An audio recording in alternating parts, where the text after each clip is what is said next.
Hey, what's up, everybody? Welcome back to the channel. And if it's your first time here, welcome. Hopefully, you like what you see and you go ahead and hit that subscribe button. That will keep you updated on your feed every time a new video is uploaded. Now, today we're going to be talking about X-Men issues 49 to 53. This was written by Arnold Drake and artwork by Jim Sterenko and Barry Wintersmith. In the first panel, we start off with a page where it says, "All glory to Magneto." Then it says, "And his noble pupil, Mesmero." So this is like the X-Men's latest villain of the week. His name is Mesmero. He has the power, as you can see here, to kind of like manipulate or brainwash people, almost like a telekinetic type of power like Jean Grey would have or Professor X. The next page, and we have Bobby Drake, aka Iceman. He's out on a date with some girl named Lorna Dane. Now, here she has very simplistic brown hair, your basic average girl. And then as he's taking her out, these henchmen, Mesmero and his henchmen, they kidnap her. We're not sure why yet at this moment, right? But later on in the story, she now has green hair. So I don't know if that's because of what the experiment or whatever they ran on her, because we believe they turned her into a villain. But it turns out she was a mutant all along. That's why they kidnapped her, to take advantage of her mutant abilities.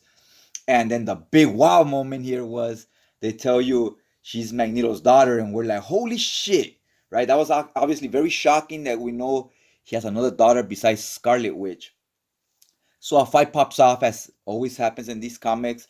The henchmen are fighting with the X-Men, and Magneto shows up. So we're like, oh, he's still alive, because he was believed to be dead in the last story arc. So things get very interesting here, very like a soap opera where, always someone's believed to be dead, then they came back 20 years later and so forth. Very, very dramatic. Another thing I found odd here was that Magneto's helmet was now purple with a red trim, and it's traditionally red with a purple trim. So I don't know if they just ran out of the red ink or if this was done on purpose. They were trying a new design for the character. I honestly don't really like it, and Marvel did the right choice by down the road changing it back to a red helmet with a purple trim, as it should be. So yeah, for quite a few pages, it's a purple helmet. Found that kind of odd.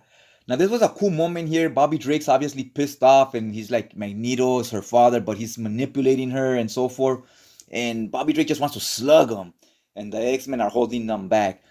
And Cyclops tells him, "Don't worry about this." As they're holding them back, he turns around and bam, he just lets Magneto have it with a monstrous left hook. That was real awesome. I like what they did there because this was just felt like a fight, right? Like it felt more personal. Neither one is using their superpowers. It was just a mano a mano type thing. And they're also shocked that Magneto's still alive when they believed he had fallen to his demise in the river in the previous story arc. Polaris, aka Lorna Dane, decides to leave with Magneto because she wants to find out more about her past. Is this really her father? What's going on, right?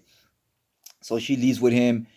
And the X-Men go back home, and Cyclops and Iceman are arguing. They're basically going at it at a fist fight. And Cyclops tells them, "I don't want you involved in this mission because you're too emotionally invested." Because he was dating Polaris, right? It's clouding your judgment, basically. They leave him behind, and he's like, all stressed out. He doesn't know what to do, and he just decides he has to listen to Cyclops because that's the leader. And as they're fighting, you see here, Jean Grey's very turned off by this. She's like, "You guys are acting like a couple of thugs, common thugs. We're X-Men." And they're acting very lowbrow, right? They're showing no class. And Cyclops takes the higher road, walks away. He says, "I'm the leader. You're not going. That's it." A new villain shows up called Eric the Red.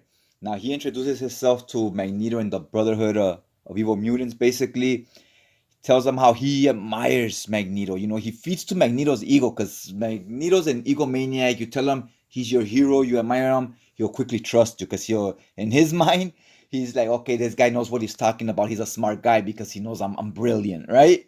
That's how vain he is. So Eric the Red easily manipulates him to join the team.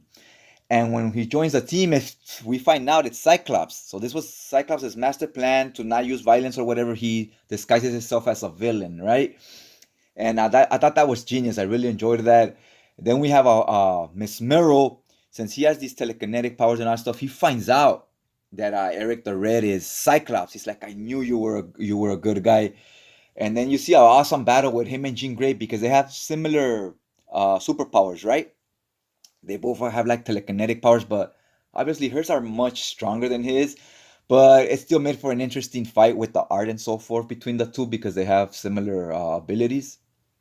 So Mesmero was no match for Jean Grey when it comes to a battle of the minds. Mesmero was no challenge for Jean Grey. She toasted him right away. You see him here just laid out. And after the fight scene, Polaris finds out Magneto's not really her father because Iceman found out some incriminating evidence, right? And some files and so forth.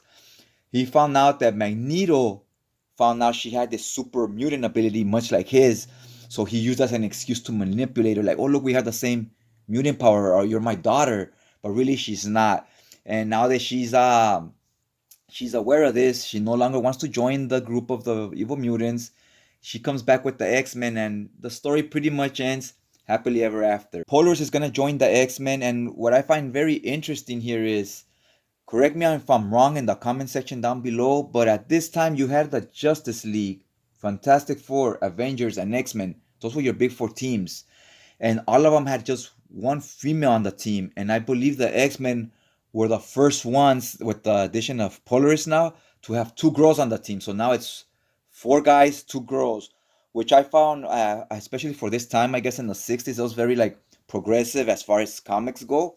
And there was a few comments in this comic book where they point out at stuff like that, right? Like Iceman will say stuff like, "Oh, what? Jean Grey gets a vote," and Cyclops will say things like, "Yeah, women get to vote in this team too," and little comments like that that mean a lot, especially back then. So yeah, this was another fun, quick story arc, and these issues, you gotta remember, they're from the 60s. They're from 60 years ago now as of this video. And it's fun not just to read the stories, but also to see how comics were slowly progressing and catching up with the times, right? I found that it's just as interesting as the stories themselves. So hopefully you guys like this video. If you did, you hit that like button. It helps out the channel. And other than that, I'll just check you guys out next time.